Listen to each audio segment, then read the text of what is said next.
बिस्मिल्लाहिर्रहमानिर्रहीम, अस्सलाम वालेकुम। ख़वातीन व हज़रात, पिछले दिनों मैंने दुआ ज़हरा पे एक प्रोग्राम किया जिसमें पहले तो हमने सिकंदर जावेद साहब जो हैं एडवोकेट सुप्रीम कोर्ट, उनसे बात की और कानूनी पहलू पे हमने बहस किया। और इसके बाद अहमद शेर जट हैं जी एडवोकेट, उनसे बात हुई और उस पर भी कानूनी पहलू थे कि क्या हुआ। तो उस पर मेरे जो फाजिल दोस्त हैं और मेरे छोटे भाई हैं आमिर न्याज भडेरा, उन्होंने मुझे आज थैंक यू का मैसेज भेजा है।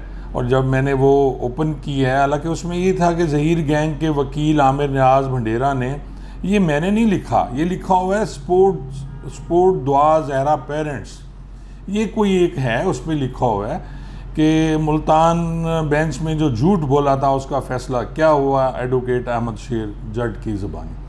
अब उस पर जो डिस्कस हुआ था वो कानूनी बातें डिस्कस हुई थी। वो ये थी कि जी अगर आपने पहले जो आपकी बेसिक सीट है लाहौर की, वहाँ बेल ली एक जज साहबा हैं उनसे, और उसके बाद आप पेश नहीं हुए और फिर आपने कर लिया जी, आपने भावलपुर से ट्राई की, फिर आपने मुल्तान से, हमने उसको डिस्कस किया। और क्योंकि अहमद शेर जट उसमें पेश होता रहा, इसलिए अहमद शेर ने अपनी बात की और कानून की बात की।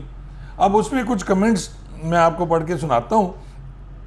अब एक ऐनी मुग़ल हैं, वो कह रही हैं जी इंसान तो ज़ुनैरा के शो में क्यों बकवास करता था। अब देखें लैंग्वेज देखें इन लोगों की।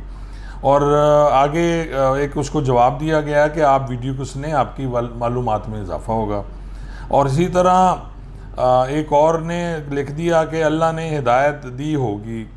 तो ऐसी बातें मैं हैरान होता हूँ सुन के ये बातें कि लोगों को कानून की बात हज़म ही नहीं होती है कि आप कानून की बात कर रहे हैं। आप एक ऐसे, आप being a lawyer, being a police officer, आप कानून की, मैं किसी पार्टी का हिस्सा तो कभी नहीं रहा ना, मैं ज़ुनैरा माहम के साथ बैठ के मैं वहाँ भी कानून की बात करता था। मैं ये तो नहीं कहता था कि गलत हो गया।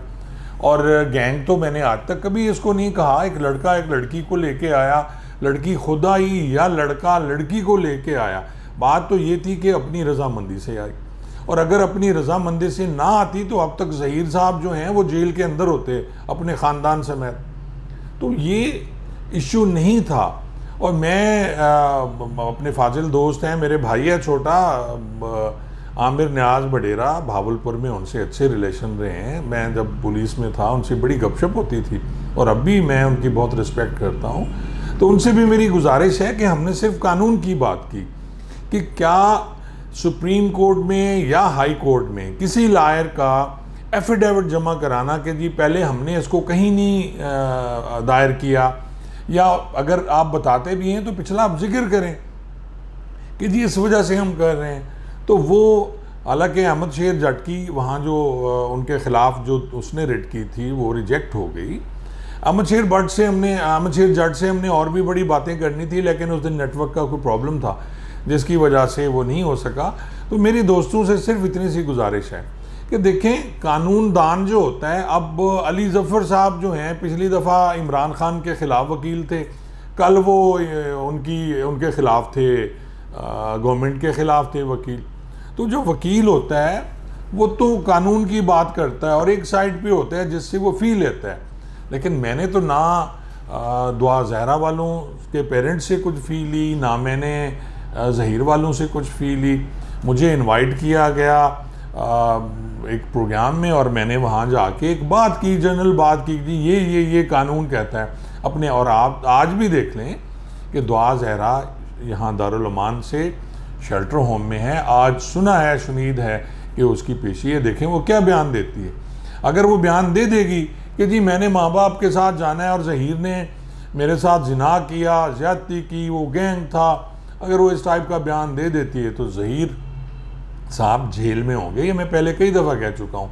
और अगर आज भी दुआ ज़हरा ऑन करती है बीइंग ए पाकिस्तानी शहरी कि जी वो मेरा शौहर है और मैं उसके साथ रहना चाहती हूँ और मैं अपने माँ बाप के साथ पास नहीं जाना चाहती, तो फिर मेरे ख़्याल में कम अज़ कम कानून तो उसे ज़बरदस्ती अपने माँ बाप के हवाले नहीं करेगा।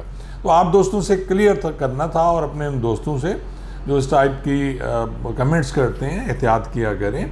आप लोग जज्बाती हो जाते हैं कि कौन उसकी साइड पे खड़ा है, कोई उसकी साइड पे खड़ा है। तो ये साइडें नहीं होती, ये कानून की बात होती है। और ख़ास तौर पे इस उम्र में, और इतने बड़े ओहदे से रिटायर होने के बाद, और फिर अब बीइंग कानूनदान, मुझे ज़ेब नहीं देता मैं किसी की साइड पे बात करूं। हम कानून की बात करते रहें और इंशाल्लाह सच और कानून की बात करते रहेंगे। शुक्रिया।